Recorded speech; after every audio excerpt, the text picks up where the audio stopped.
to feel like that they have been slapped in the face. Governor Roy Cooper defiant after the General Assembly overrides his veto. And let me be clear, it's already difficult to get abortion care in North Carolina. The only two physicians in the entire North Carolina General Assembly are supporting Senate Bill 20.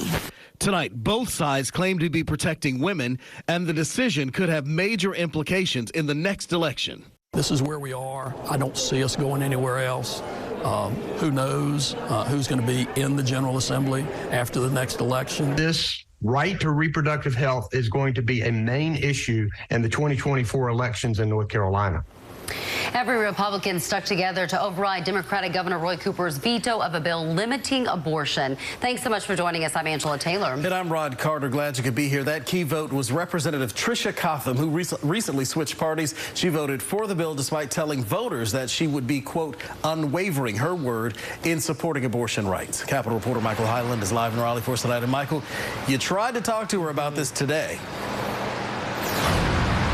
Right, and she refused to answer any questions about her vote. But the governor did weigh in on this today after unsuccessfully trying to convince one of the Republicans to side with him and sustain his veto. Notwithstanding the governor's objections, somebody notified. A historic vote to implement new restrictions on abortion in North Carolina after 12 weeks of pregnancy. Representative Tricia Cotham, who recently switched from the Democratic to Republican Party, was the final vote Republicans needed to override Democratic Governor Roy Cooper's veto. She released a statement saying the new law strikes a reasonable balance, but she has a long history advocating for abortion rights, tweeting last spring that leaders should be unwavering. I tried asking her about it. There's one question that a lot of people have, Bill, is how you reconcile the vote with your public statements in the past being in support of abortion rights.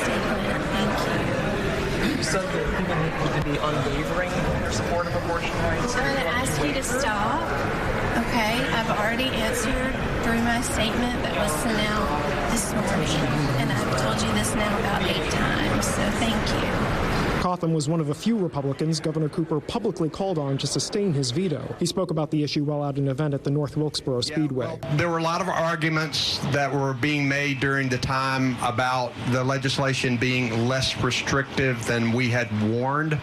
So we're going to work very hard to make those arguments come true. Republican Senate Leader Phil Berger says he doesn't expect the General Assembly to consider any further restrictions for now, but the next election could change that. I think we've ended up in a place that represents a good compromise. I think we've ended up in a place that is supported by the vast majority of folks.